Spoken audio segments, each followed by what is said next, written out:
Continuing with the theme of corporate leadership, this session examines how boards can embed climate responsibility into their decision making.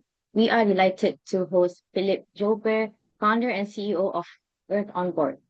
Philippe is a recognized leader at the intersection of business, energy, and sustainability, who founded Earth on Board to equip directors to integrate sustainability into corporate strategy. He also serves as senior advisor and special envoy energy and climate for the World Business Council for Sustainability Development. Philip will discuss strategies for navigating risk, unlocking opportunities, and making climate leadership a competitive advantage. Datuk Seri Johan Raslan from CGM will be moderating. Please welcome Philippe Joubert and Datuk Seri Johan Raslan. I will now pass the floor to Datuk Seri Johan. Thank you very much, Najah. Well, welcome to the session of the summit. And on behalf of Climate Governance Malaysia, welcome Philippe Joubert.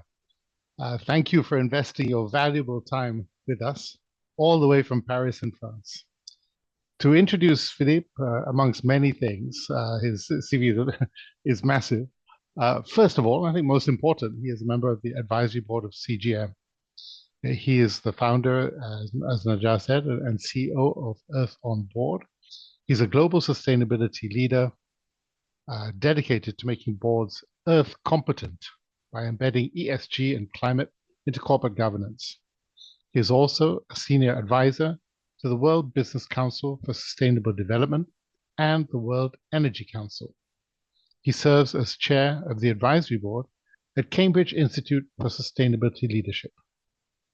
With a career spanning from senior executive roles at Alstom to championing sustainability in the boardroom, Philippe brings unparalleled insight on how business leaders can align strategy with the needs of our planet and society. Now, Spencer Lau just now mentioned resilience, and with Philippe, we're going to dive into resilience, and so we return to the arena of the company and the boardroom. In particular, we look at, well, this idea of resilience and how board members can build both a resilient company and a resilient ecosystem around our companies.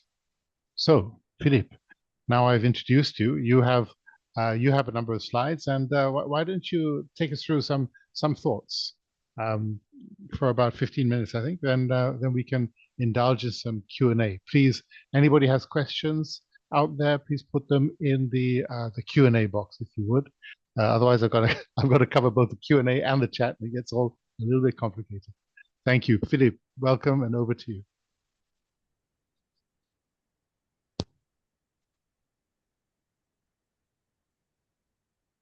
Okay, is it working? Can you see my slide? Is everything fine? Sam can hear you, sir. Can you hear me? You can hear me? Yeah? Okay, so you are seeing the slides, hopefully. Perfect. So good morning, afternoon, I don't know exactly, but let's thank you first for giving me the opportunity to share a few ideas about resilience and board duties. I will start quickly with some why we are in this subject and why this subject is so existential for business. A few definitions, and then a few ideas about how we can really become resilient toward the world that we have been creating.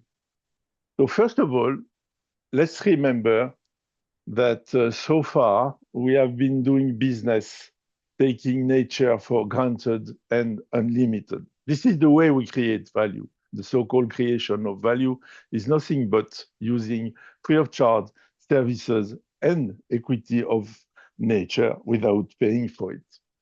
As you have seen, unfortunately, this event is really timely because last week, science said we have been crossing the seventh frontier that we should not have crossed. This one is the ocean acidification. We have crossed so far 7 out of the 9 boundaries. You don't need to believe in science if you don't have time or if you are president of some countries, but you just have to listen to signal that nature is sending. When I start this, what I call my second life, trying to convince board that matter is absolutely urgent, I was struggling to find example 10 years ago. Now we just have to look at what's happening around us, and the only thing we know is that the near future will be worse than what we have seen so far. Signals are everywhere that we have disrupted the system. What is new, however, is that society is sending signals also. We have more and more events around the world where society stand up and say, that's enough. We have to solve the issue and the problem that we have been created, either by protesting or by wide movement like immigrations, or in our business now that we have to look at seriously. Our people are demonstrating anxiety or depression or the famous eco-anxiety in our business. So we are leaving the stable and safe zone now, where we have been enjoying nice atmospheres and nice condition of work. And this led us to look at risk, which is the center of what I'm going to discuss today.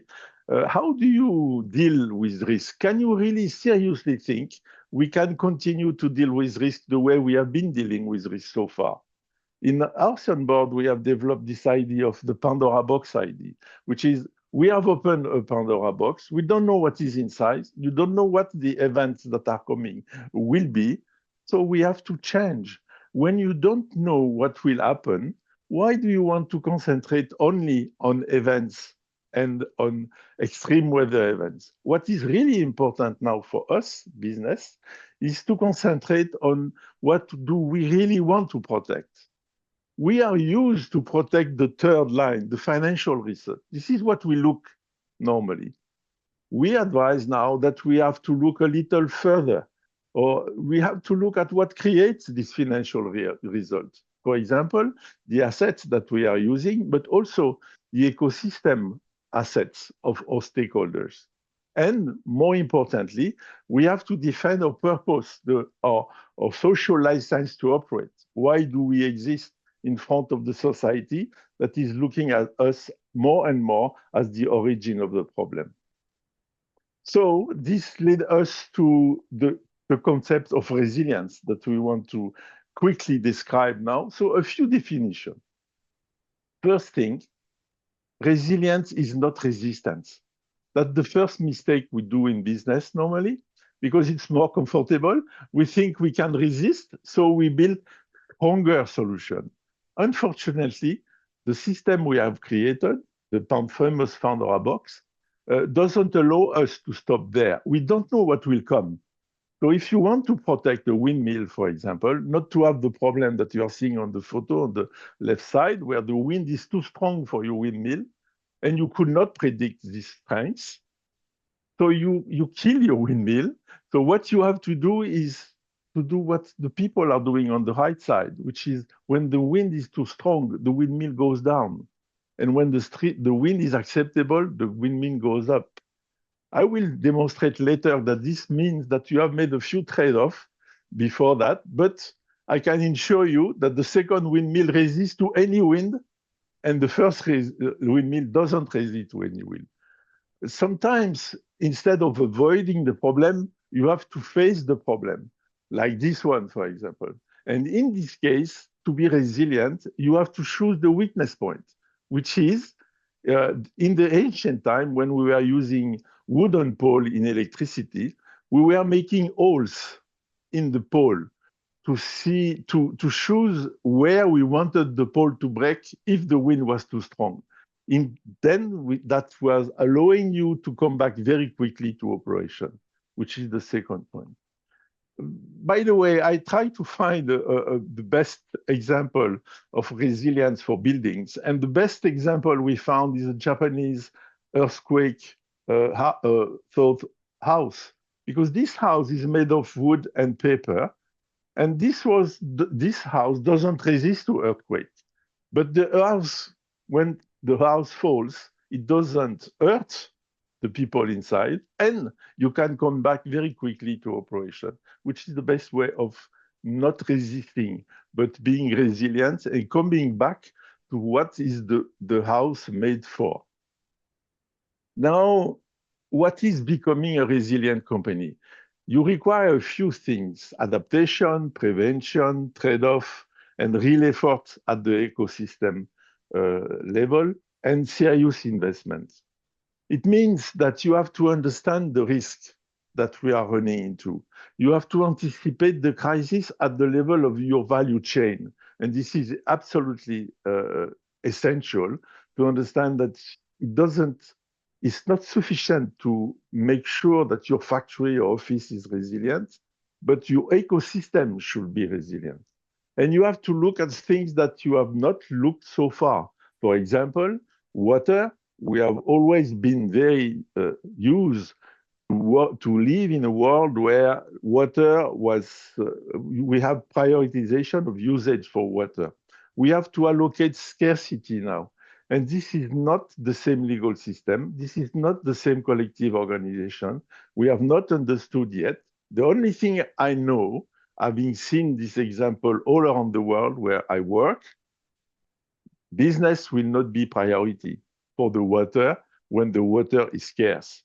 And then it's not a matter of price, it's just a matter of you will not be priority. And we have to also not to forget that the most important for us is the people working for us. And people are not resources, people have resources. So you have to give them the possibility of continue working. And very few companies are now trying to understand what will happen to the condition of work. The same way to look at the future, we are using instruments today that are not adapted to the world that we want to see, what we will see. We are used to use budget and 3 years plan that are completely useless in front of this disrupted world that you're going to face. And then we have to come back to scenario planning, which have been abandoned years ago and has to come back to the day-to-day of our prevision. And we have to accept some trade-off. We are used to be very efficient in all aspects of the operation, and that's very good. Unfortunately, in the world coming, we have now to accept redundancy, which is something we don't like because this is more costly and so-called less efficient. We have to build some inventories, but we are used to just in time. And this is not exactly the way we are organized so far. A few examples.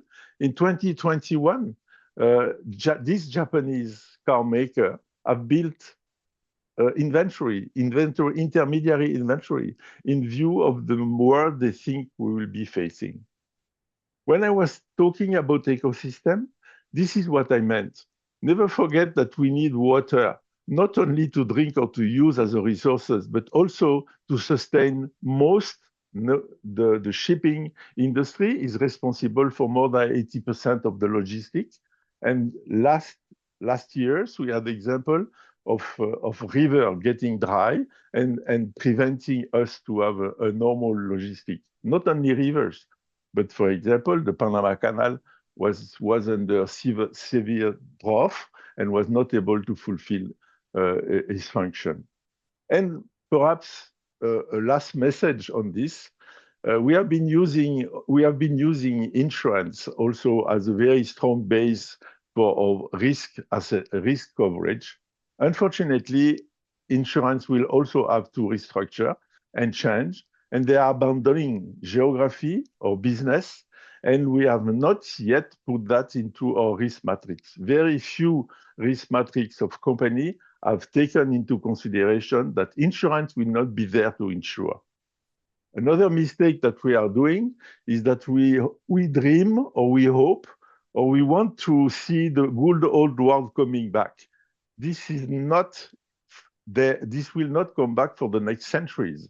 So the example of maladaptation here, thinking that air condition will make the point for cities that will be under strong heat wave, or building dike will be a good idea in front of the sea, or using more underground water when we are lacking surface water. All this is past. We have to reinvent solution I always take the same example when we are in Europe. This is not producing fake or artificial snow that you will replace natural snow. We have not enough water and not enough energy for this. This is what we call maladaptation. In conclusion, I think the main message that I could leave here, that if you want to be resilient in your company, you have to revisit the relationship with your ecosystem and with the territory. This call, by the way, for a new relationship with governments of the territory, because without collaboration between business and government, the business will not be resilient because the territory will not be resilient. So the last point, I said that this is about duties, because when you revisit all what I just said, you could see that all these decisions are board domain. You will not become resilient in your company if the board is not really understanding what becoming resilient means for your company. And the good news is, when you look at all the duties of the board, that generally you can summarize with these three: act the interest of the company, exercise due diligence and reasonable care, and comply with disclosure requirements, you discover that this is the center of the resilient system. And I am sure that we will comment that further now. Thank you for your attention. Thank you. Thank you, Philippe. Good. You know, just looking at the question, a comment just I can't say it's a question, it's a comment, Philippe, by Shuki Nyan. He said, well said, Philippe. But I have no idea which part of it that Shuki Nyan is complimenting you for, but maybe it's for the whole thing, you know. Brilliant. Hopefully, well hopefully, yeah, hopefully the whole thing. But you know, maybe we could sort of unpick a little bit. There's something early on you mentioned, perhaps you could, there's a few things I'd like you to expand upon if you could, and please, any questions and any exclamations like Shukinyan's, please also give. But you mentioned first early on Pandora box, and something I think you mentioned to me, something constellation of disruption. Your turn of phrase is wonderful, but explain more about this Pandora box, please. Yes.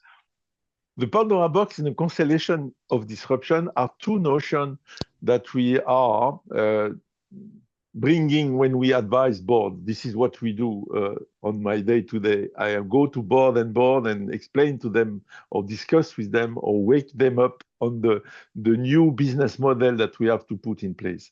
The Pandora box is just the looking at what we're going to see is the translation at the risk level of this famous VUCA, you know, the volatile, uncertain world that we have been describing. Pandora box means that we have disrupted systems. And what the characteristic of this system disrupted is that you don't know which part of the system will go next. You are seeing a disrupted, a system doesn't break all of a sudden. It breaks bit by bit, it breaks with back and forth. Some part of the system create new problems for other part of the system, etc., etc. And so this means that the way we have been looking at risk so far, which was more linear, an event created a reaction, is no longer true. You have to look at what we call the constellation of disruption, which is a part of the system influences another part of the system, and you create another reaction. The risk starts physical, but very quickly become social or societal, and then government comes and invent a new law. This new law, instead of helping you, create more problem for you in another part of your operation, etc., etc. So what I am trying to what are trying to say is that the way we have looked at board, at risk, linear and more or less predictable, insurable, all this is over.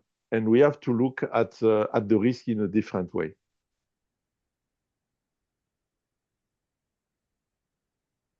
I'm seeing that Sunita is asking question or making comment.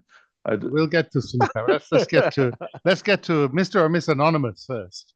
Yes, okay. Often decisions are made based on what is within the control of the organization. How can we know if the decisions being made today will serve us as expected in the future, especially since graphs and estimations are changing every year? So I suppose it's back to your Pandora and your VUCA and yes. and your. I think perhaps this is a very long story if we start, but we can choose the essence of it.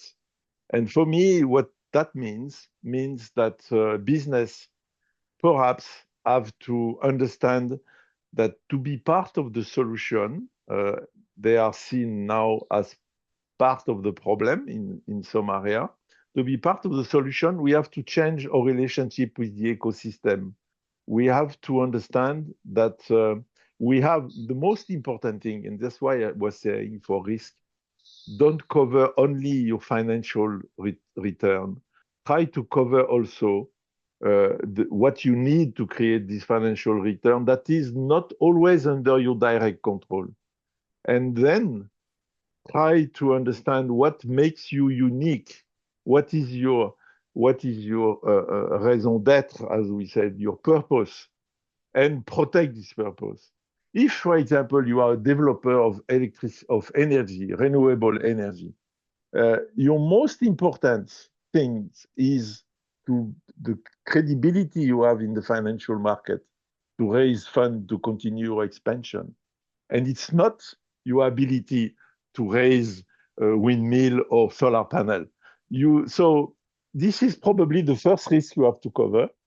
And this is what I say, don't focus on the event coming, focus on what you want to protect. What is the asset? What is the system you want to protect? And you probably have to change your relationship with the government. The government should be really informed, educated, and influenced so everybody can protect the society and the territory. Right. Okay. Okay. Let's get to Datin Sri Sunita's comment or question actually in the chat. So she didn't put it in the Q&A, and well, put it where you like. Datin Sri, I'll read it out. Most boardrooms are pretty competent with reviewing and overseeing backward-looking information, but are less skilled, informed, and knowledgeable about assessing multiple forward-looking emerging risks. Yes. This leads to a lot of work being outsourced to the dreaded consultants and advisors. Is this a sustainable process, or will the onus on boards and expectations, including from regulators, just increase? Excellent question. Of course. Of course, you said. Yes, certainly not sustainable. That's for me, this called two comments. First, we have to come back to understand the scenario analysis, and we cannot continue to rely on 3 years plan, which are most of the time budget for the next 2 or 3 years, and they are not showing the rupture that we are going to have. So you have to go to a scenario analysis that answer the what if questions and prepare you for any possibility of rupture. I'm not saying that you have to use the scenario analysis to do your budget. I am just saying that you have to have all this scenario prepared so you can be ready when the rupture will come. So that's number one. And this is absolutely the essence of the responsibility of the board when we look at protect the future of the company. First, you have to understand. I was taking the element of water. I don't know any company that have really seriously planned the fact that in some area, water will be too scarce for them. And I saw that. I am French, as you kindly said, but I am also Brazilian. And I live in Brazil. And I was And I saw the famous year, the day zero year in Brazil. The company around Sao Paulo, they were not being delivered water as soon as, and so the people saying, no, but we have no problem. We have the underground reserve. The second day, the mayor called the company and say, hey, by the way, all the company that are using the underground reserve, you stop, please, because I need this underground reserve for the people. You have example now of I will not give the name, but that this these people that are doing this drink in red cans that we have factories in France around Paris that have been told to stop using the underground water to fill the can. They say, we love you. We love the employment. We love the tax you pay. We love the activity, but we have no water for you. So this is very important that the business, we cannot continue to say we are seeing extreme weather events and continue to calculate the risk and see the risk, exactly as Sunita said, as if nothing had happened. So first, please use scenario, use the what if question and prepare your company. And then for sure, this will be an important decision for the board in the protection of the long-term interest of the company. And what Sunita mentioned also, which is something we could comment on the third duty of the board. When I say board is responsible of the disclosure and the reporting. Yes, but we have to also to move from reporting and disclosure being looking at the past performance to reporting and disclosure between sharing the future to build trust with the stakeholders. This is something we have completely forgotten. The reporting is not only to say how good you have been, but is also why do you have to trust in my company? Why you shareholders should continue with me? Was you people continue to bet on building your future with me? Was the suppliers and the customer continue to work with you? And the territory continue to love the fact that you are here, that you are not creating problems, that you are not polluting, that you are on contrary creating wealth for the territory. This is the reporting. So this is what we have to come back to. Thank you, Philippe. The things you are touching upon are sort of hitting nerves because the questions are piling up, actually. So I've got one from Ganesha. What would be the best way in getting buy-ins from the board?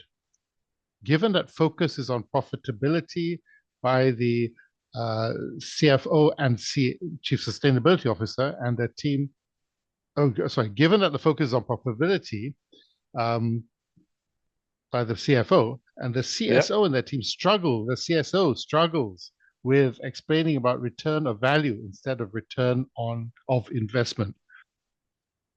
So how to get the buy-ins from the board, and maybe how to get the buy-in from the rest of the management team. Sounds like the management team here is the issue, not the board. So the board could be an issue if the board understands that his role is to defend the interest of the shareholders only.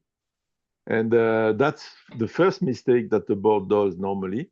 They mix up interest of the company with interest of the financial interest of the shareholders, which is a huge mistake because first, this is illegal in most of the country, because if you look at your company law, you will see that the responsibility, the first duty of the board is to work in the interest of the company.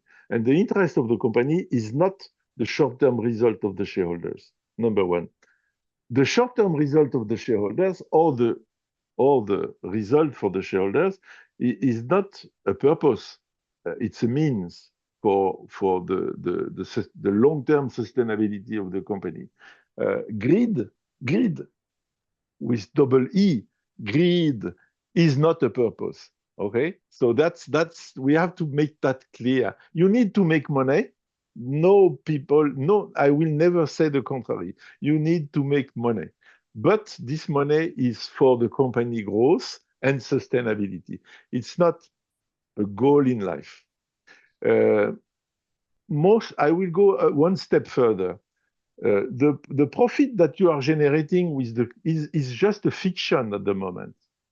We are based upon an accounting system which is several hundred years old, but it was based upon the world of yesterday. And the world of tomorrow is not the same. The price system will change. The externality will be internalized, because if you don't want it, they will internalize themselves anyway.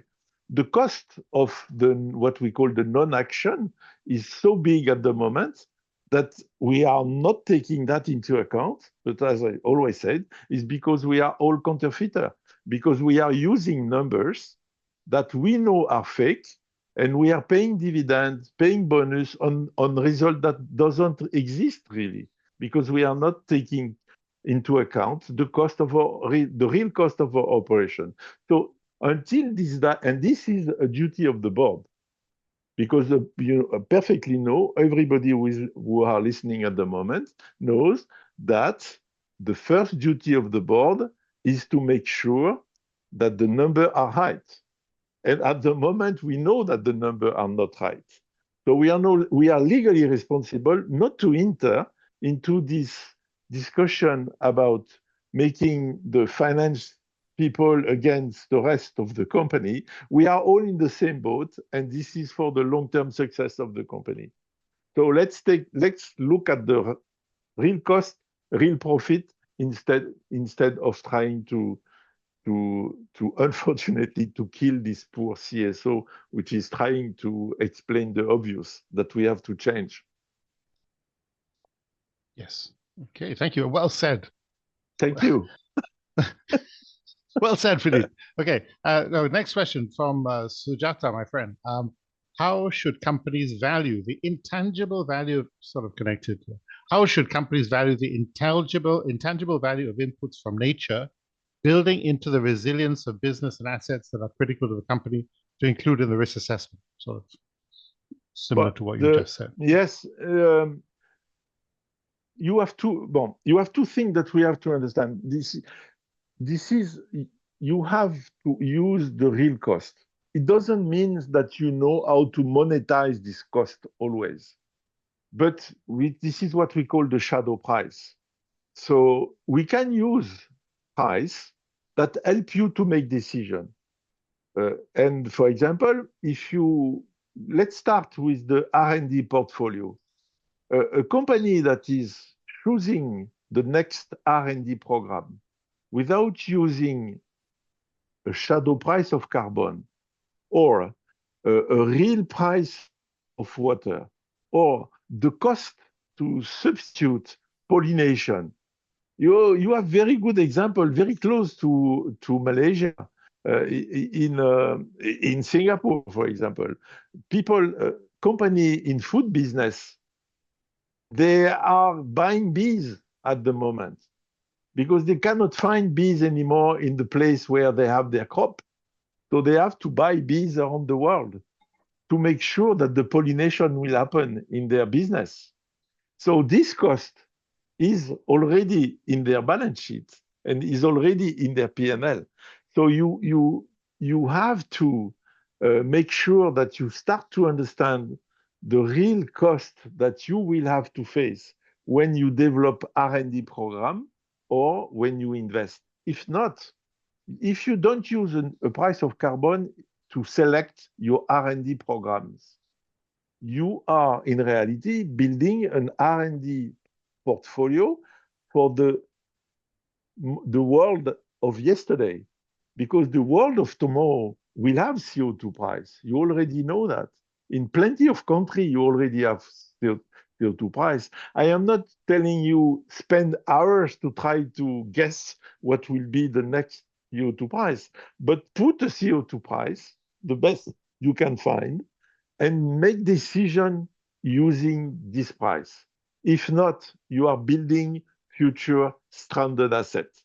And for the board, by the way, coming back to the board, this is to be negligent, because this if you approve an investment that is emitting carbon without using a carbon price, at least a shadow carbon price, you are negligent because you are telling things that are not true, that because the cash flow will not exist like this. The cash flow will have to take into consideration the carbon price in the future. So we are lying to ourselves. So to answer this question, which is central, try your best to have a good evaluation of the change in the price and cost system and include that in your decision. And slowly, and I know it's difficult because in most of the time you cannot monetize it, but the monetization is probably not the first thing that you have to do. The monetization is quite important to embed your decision in the world of tomorrow, not in the world of yesterday. Okay, now I've got another question. This one is in the Q&A box. Listen, if you Okay. can't get in the Q&A box, you can put it in the chat. It's okay. Dr. Gary, I see your question in the chat. I will get to you after. I'm doing it in order to be completely free. Sorry, fair. Fair, this is fair. from Loga Viraya. It was only in 2009 that you remember your early slide. It was only in 2009 that the 3 planetary boundaries were breached. Instead of improving, we have now breached 7 of the 9 in just over 15 years. How do we Yes. reverse this? And how is this seen hand in hand with the UN SDGs and the other Yes. targets which exist? The compatibility between the Stockholm Institute, the planetary boundaries, and the SDG is absolutely clear, and it's built like this. They are just showing things differently, but they are reporting about the same thing, which is we have to reconsider the system in which we are working, and we have to be clear on the impact that we have on the system. That's it. Even if we don't want to put a price at the moment for plenty of reasons, but the day that we will have to put price is very close, because more and more business now and more society are saying that this is not acceptable anymore, because we are seeing the consequence of what we are doing in our day-to-day life. So if I knew how to do it, I will tell you. I have a few ideas, but unfortunately, I am seeing that most of the people are not following very clear rules, which is you cannot continue to use more resources than the one that planet is able to produce. We know that since 2007 we are the real day as it's 1970. In 1970, we cross the line, which is we are using more resources that the planet is able to generate every year.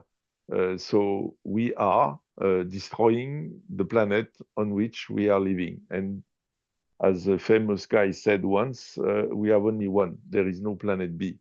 So how to solve it? Business, unfortunately, I will say, business is the main responsible for this. Why I say fortunately is because when I decided to change life and to do what I am doing today with people that have the patience to listen to me and invite me still to talk, is because I don't know any other organization that has the power that business have if we want to change. This is the only solution we have. Business is the only organization that have the strengths, the potential, the possibility to gather talent, the possibility to make quick decisions, the possibility to plan and to act after the planning. This is business. So unfortunately, or fortunately for me, we will be the solution. To be the solution, we have to change. And to change, the first thing is the board has to wake up, because the board is the starting point of any change in a business. Thank you, Philippe. Hold that thought, because not this question, but the next question, I think we'll come back to Yes, that please. as well. But now we got one from Dr. Gary Teixeira. We all know him from earlier on. Yes, and yes. Okay, so he's ever so polite as normal. He's saying, thank you for your insights, Philippe, with the exclamation mark. I was taken by your comment on value creation. Perhaps we need to admit that natural ecosystems already have and already create value, and companies merely reorganize and transfer value. Your views, please.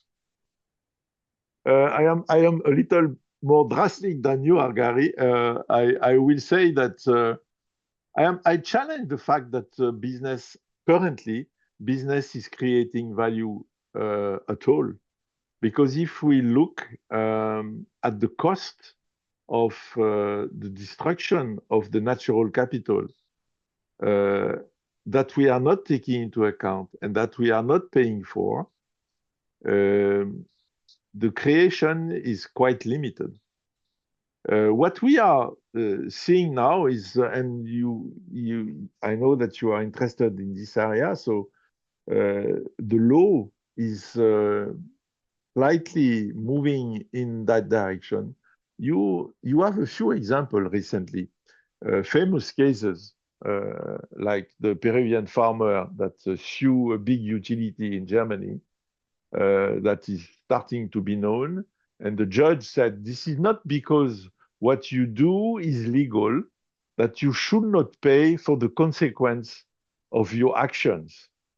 So that's also, so this is the open door to start to look at the real cost of doing business. You also have another quite interesting example right in the middle of what we just discussed about resilience. The governor of New York is sending the bill to the big oil and gas company, US, saying, you owe me a few billion and please pay, because I need this money to build the resilience of the state of New York. And you are responsible for the events, because we also have progress in the origination science. So we know where an event comes from and what it has destroyed. So this lady just said that. We know that this resilience now is costing us 32 billion for the next 3 years, and you have to pay. So I think the law and the policy are moving in I was forgotten.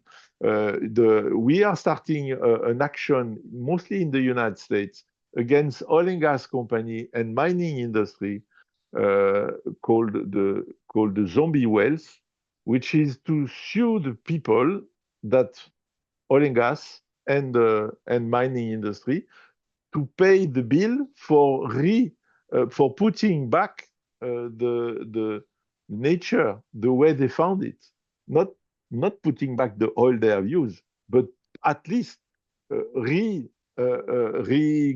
I don't know the word in English, but redoing the place they have destroyed. So for me, this is in strategy we call that weak signal. Well, in the case of New York, is not that weak because it's a few billions, but you have weak signals that the law is now moving in the direction to sending the bill for the people that have been responsible of the damage. Thank you, Philippe. I think we'll do one last question, if we may. Please. And yes. This is from, because you're looking at the time, this is from yeah. Carl with a K, Carl Goderis. Your suggestions for proper forward-looking costing is so obvious and yet so radical if applied by everyone. So where is the political, financial, moral, or other pressure going to come from to do so? Other than after the fact. So. No, you're right. For me, this will come from a combination of pressure of people, society, because they have now a very clear view on the consequence on their day-to-day life. A consequence of the legislator, you have regulator, sorry. You have, for example, in Singapore, recently, the regulator for the financial market just said that we have to change because we are creating stranded assets. And so they are starting to move in that direction. And another one, which is the law, because in the accounting system, we have the obligation to produce true and fair accounting, something we have never respected. And lawyers are starting to look at how can we make sure that we ask the people to comply with this obligation.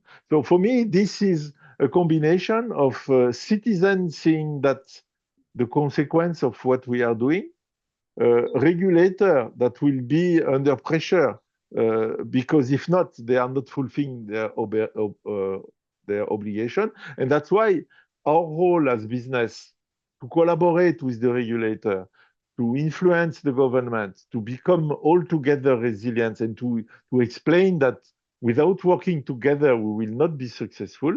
And the law, and you have more and more cases now that go to the courts, and you had a very important decision with the High Court of Justice a few weeks ago about telling to the government that they are responsible for this, and they have the obligation to this. More and more governments are being sued by their own citizens because they are not acting in the right direction. So all this creates, for me, a kind of perfect storm of positive energy in order to correct this situation. Really, and if needed, I also will conclude that I don't believe in the market correcting himself. So the only thing I don't believe is that the market will correct itself. So don't believe in people saying, no, the market will understand one day and will correct all this. No, this is between brackets. It has never worked like this, and it will never. So don't count on the market for this. Count on the regulator, count on the citizen, and on the responsibility and the duties of the board. Right. You know, it's very hard to summarize you Philippe. Yes, I was thinking to myself, this is a very easy job. Philippe's such a nice guy, you know. I can give you 3 ideas about resilience. You asked me, you said at the end, I will ask you a question that summarize all what you have said. Yes, so summarize all that you said, but in 1 or 2 minutes only, Philippe. No, not even that. First of all, okay. I try to convey the idea that resilience is a matter of survival for business. We have no choice. So if we don't build resilient business, we will not be here to tell the story. Second, it calls for a new attitude toward risk. We have to understand that we have created this turmoil, that the Pandora box is open. So you have to move. We have to move. We cannot stay thinking that insurance will be there for the rest of the life. This is not true. We have perturbed the whole system. And so it's clearly the number 0 priority of a board. Because if we don't believe, if you don't build the resilience, you cannot, no use to think about, no interest to think about the future. You will not have present, because the day-to-day is a company should be resilient. And this is a problem for the ecosystem. There is no solution only for the company to become resilient. So this has to call for new relationship between the company and the ecosystem, including the government, that has to be included in this solution. So I will just say that as a conclusion. Thanking you for for your very nice moderation. Well, thank you for your wide-ranging. I feel as though I've been on a trip around the world to Brazil and back, and Yeah. you know, into water and storms and rough seas and all the rest of it. So yeah, you've told us all this. Brazil is a matter of survival. It's existential. It's our duty as board members, those of us who are board members, to build resilient companies, and calling for a new attitude to risk. And also, you've also introduced us to a new attitude to accounting as well. As an accountant, I'm going to chuck out everything I know, and and there'll be trade-offs along the way. And you talked about a number of trade-offs, including stakeholder versus shareholder, you know, profit today versus tomorrow, and that you said don't expect the market to correct itself. It's the regulator, it's the citizen, the citoyen will come and do that, hopefully.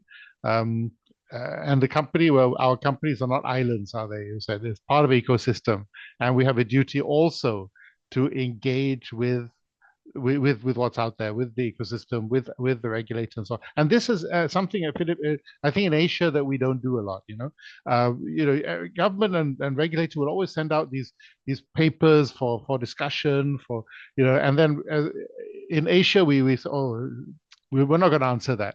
We don't want to stick our neck out and say, oh, that's a bad act, or that's a bad paper. You know, we must do that. We must, well, if it's good or bad, we must state our honest view. And you've left us with, it is number 0 priority for the board. So it's before you get to the agenda, it's kind of otherwise there's no agenda, right, at the end of the day.